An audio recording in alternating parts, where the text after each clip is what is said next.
guys, welcome back to the channel. Today I'm working on my 2006 Saab 9.3. It's a 2.8 liter turbo V6. I know I've told you guys about this thing before.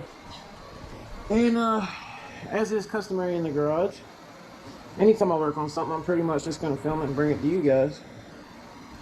So, what I've got going on is I'm losing coolant. I don't know where from. I haven't looked at it yet. You know, it hasn't overheated or anything, but there's been a couple of mornings that I didn't have heat at all. And I was kind of trying to figure out what was going on.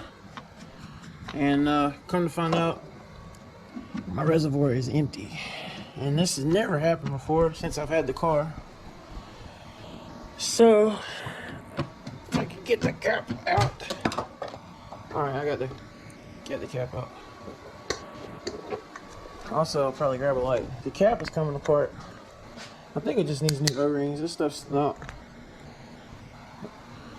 This cap's pretty foobarred. Yeah, I could probably use a new cap. When I say probably, I mean definitely. Unfortunately, there's a 99.9% chance I can't get one from the local auto parts store. That's the one joy about owning a 9.3. But as you can see, the reservoir is empty and kind of nasty looking with that showing up. Empty. Let's focus on the empty part, not the cruddy part, because whatever. So anyway, I'm gonna get this thing up in the air, try to see what's going on. But all right, guys, as best as I can tell, so far anyway, it looks like I've got coolant running down the drain line. I believe that's what this is for the turbo. I don't know if that's showing up on camera. Let's see if I can get a better angle. You can kind of see it looks kind of rusty going down that pipe. And so I think that is leaking right there. It looks like it. That's where all the water's dripping from. I don't think it's the feed line. It could be. But I think what I'm going to do, just so I can get some good access to it, I'm probably going to go ahead and pull this battery box. And I should have some crush washers for those banjo bolts. And go ahead and pop those guys loose, clean everything up, replace them, and see. I guess I might pressure test this thing, see what's going on. And now I'm going to want to flush the coolant system and replace the coolant cap and get some fresh coolant in here. So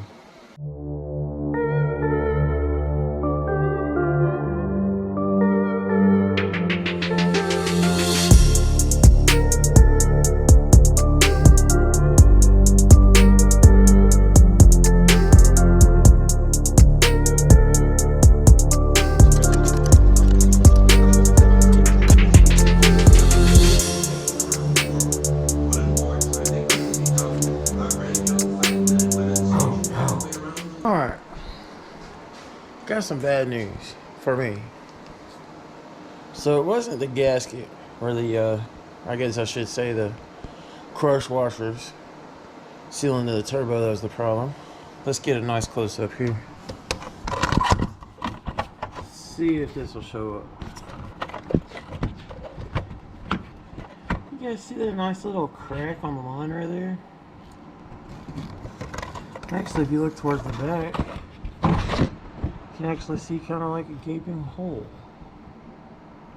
Alright, I think you can see it right there. Sort of. This is not really a good place to get a picture. But that is the issue. I guess it was just a little bit, you know, it was just kind of open. And when I went to tighten those seals back down, it just kind of, you know, split it some more. So, and that makes sense because I don't see any signs of the crush washers leaking. So, this line apparently goes all the way across the front of the engine.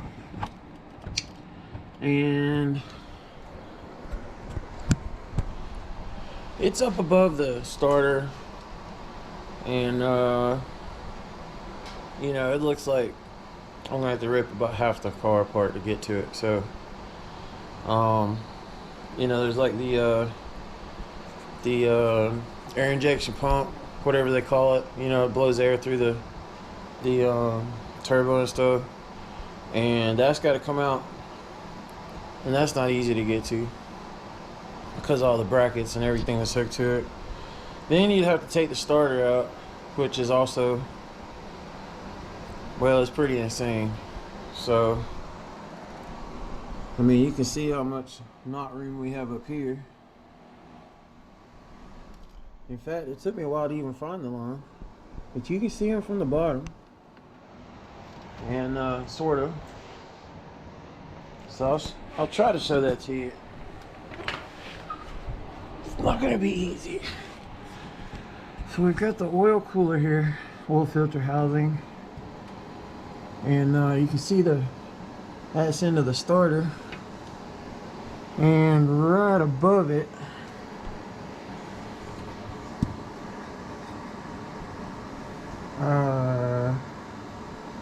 let's see, yeah, you can see it way up there. See that little silver line kind of curve into the block? I'll try to put a circle or something on it, but that's the other end of the line. So this may sound crazy to some of you, but I'm not really extremely interested in tearing half of this car apart to change the coolant line. The other end of it's like perfectly shiny and clean. Looks nice and solid. So actually what I'm kind of thinking about doing is cutting the line down here. See if I can get a flare tool on it. I mean, I don't have anything to lose. At the very worst, I'll just have to do what I started out having to do, which is get this line out of here. So I'm thinking about possibly, see if I can get my flashlight here, you know, cut this thing somewhere down here and you know, flare it, and then see about this end if I could possibly drill it out, tap it for like a 1/8 MPT or something like that. And then maybe I could put like a little piece of you know, braided line or something right there.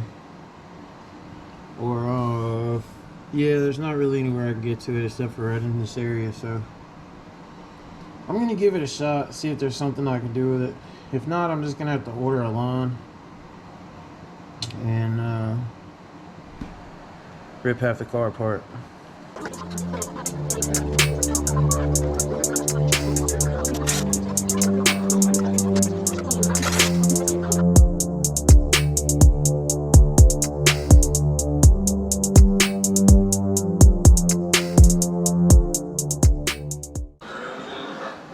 So that's the line coming from the rear manifold up to the turbo, and it's got a hole in it. It's just split right across there. Bourbon flavored bonbons, romance novels, Kenny GCD. Jeez Louise. Batteries.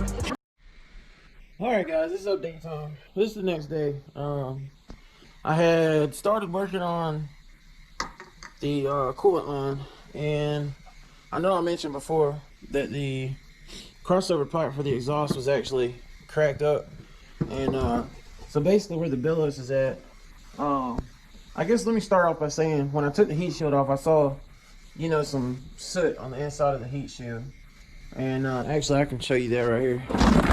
So basically you can see the discoloration, and it's even worse on the back shield. This is the one that bolts to the side of the engine, so you can see we definitely had something going on here. And so basically what I had to do, because you can't get parts for these things at all, not unless you find a parts car, get some used parts. Everything for this thing was discontinued, even on the real popular sites like Saab parts. which they usually have. If it's available, they've got it. And you know, I scoured the internet and eBay and all kinds of stuff, and I didn't really find anything except for one used one. And when I looked at the pictures, it looked like it had cracks in it too. So so anyway, this is what the engine bay looks like right now. You can see my turbo and everything. By the way, the thermostat is up under the turbo on the back of the engine, and I honestly did not realize that. And as it turns out, I can't get one of those locally either. I can find those online, and it's like a $75 thermostat, but locally you can't get them. It doesn't share parts with the other engines. Like the Cadillac CTS-V has a 3.5, and there's a few other engines. And so they use the same valve covers and everything. I mean, it's the same engine, it's just a bigger displacement and a non-turbo engine. But it does not share the thermostat. This is special for the 2.8 turbo. And so basically, if you wanted to change the thermostat out, you're gonna take everything out that I have out right now.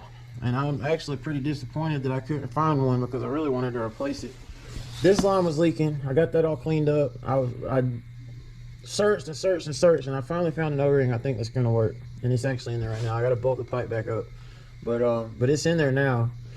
And what I'm basically gonna do is, once I get the coolant lines done and get everything hooked up, I'm gonna pressure test the coolant system, and you know, basically make sure that nothing's leaking, because as I just showed you, if for some reason that didn't seal, you got to tear all this stuff back out. Battery box, wire harness, there's several heat shields, the downpipe for the exhaust, which was a real pain, as you saw in the time lapse. That was horrible. I don't know why they designed the bottom flange like that, but it was terrible to get that thing out. But that has to come out, and the flex pipe that I welded, you know, is up on top of this. So you have to take all that stuff out just to get to that thermostat. So you better hold on down there, buddy. You better last a while. That's all I gotta say. But anyway, so we're looking good there. I'll show you this pipe.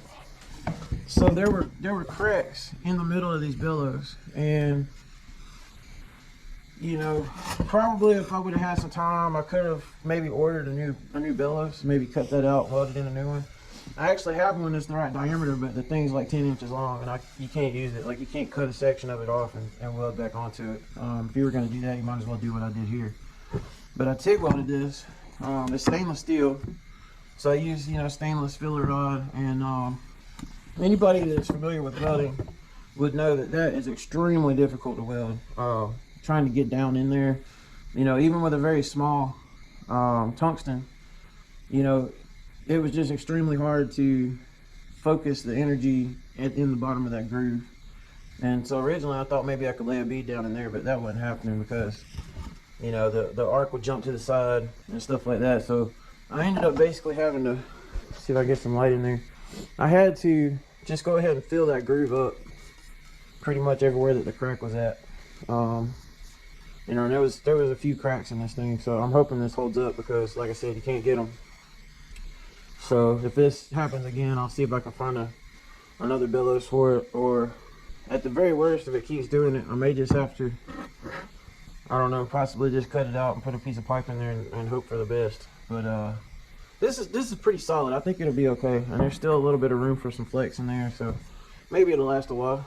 But anyway, I got it all sealed up. You know, if you really look up under the edges and stuff, I mean, it's all sealed up. Everything looks good. So got those cracks all sealed up. That would probably help with the turbo spooling up. I had noticed that it seemed like it was taking longer to take off than usual. So got that straightened out. The next thing we addressed is the banjo fitting. This is the one where the pipe was split.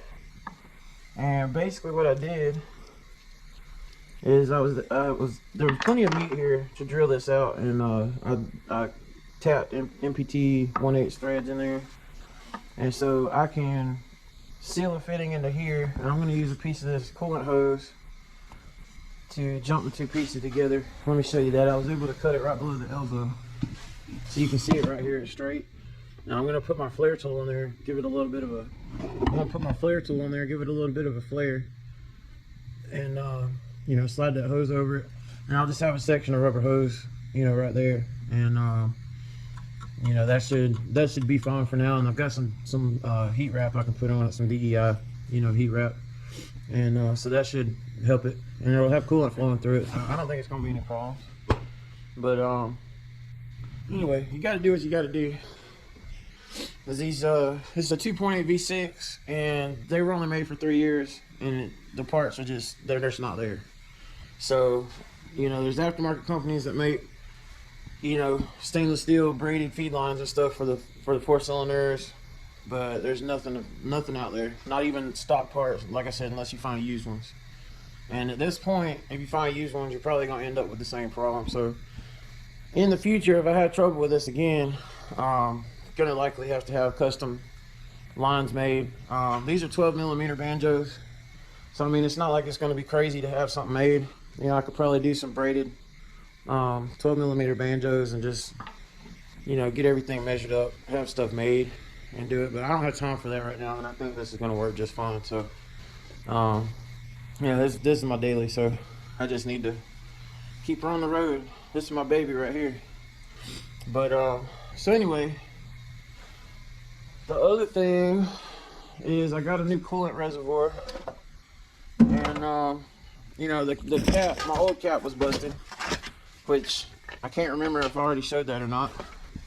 But when I went to take the cap off, and this is the first time I've actually seen this happen, but the little tabs broke off in there, and this was stuck in the reservoir. I had to kind of wiggle it out, pull it out, and as you can see, it's not very happy. But I got to looking, and you know, it was only like $109 or so for the reservoir, the whole entire thing. The new one comes with a cap, and you know, it appears to be an OEM cap. This is a Dorman unit, which I'm not a huge fan of Dorman, but they're looking out for me on this one because nobody else makes it. And I mean, you can actually get these from these Saab parts, but you know, it would take a while to get that. So I went ahead and got this unit, and it looks really nice. It comes 100% complete. It's got a new cap, the level sensors in here already.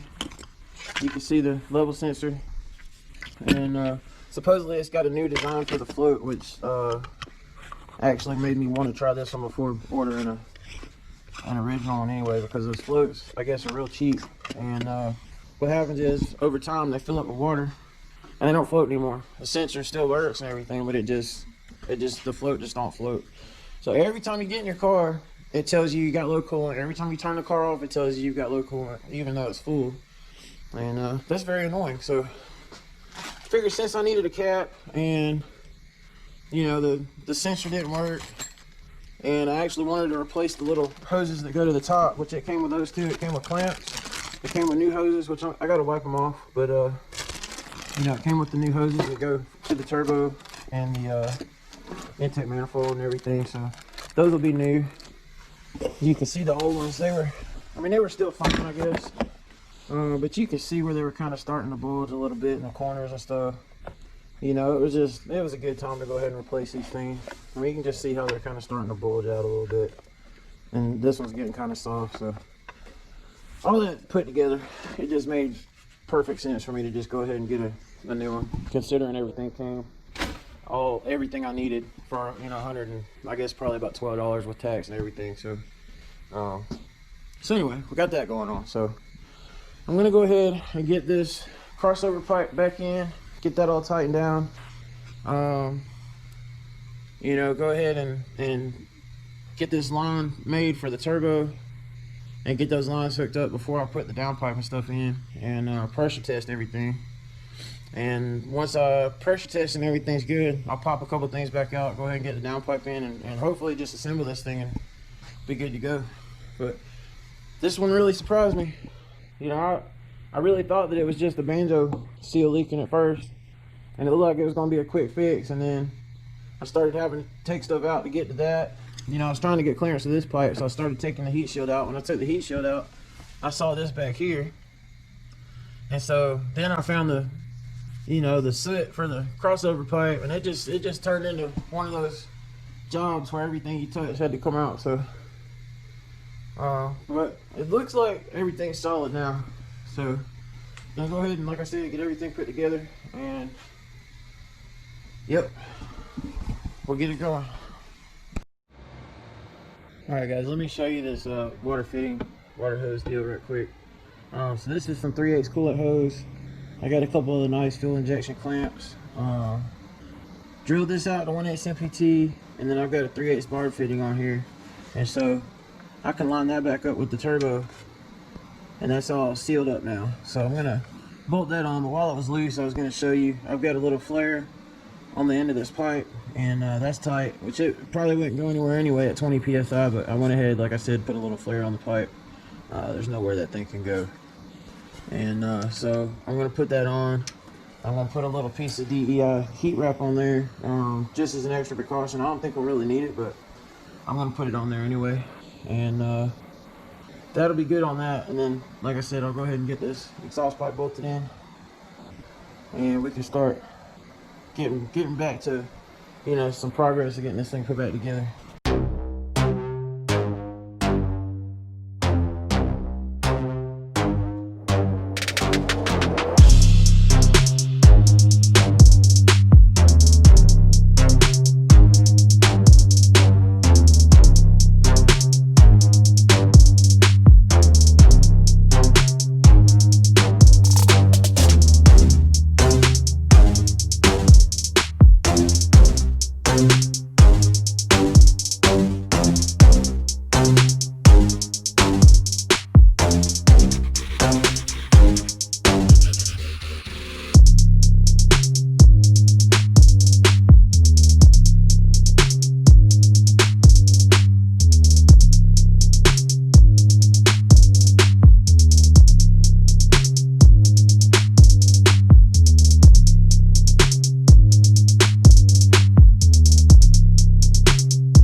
Alright guys, I just went for a test drive. So far everything's really good. I can't find any leaks. The coolant sensor didn't tell me the coolant was low since it's hooked back up again, so that's cool. And so got the new reservoir put in, you know, with the hoses.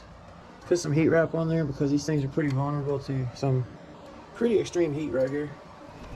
And also replace this hose because it was broken, so I just put some nice you know, 3/8 line on there.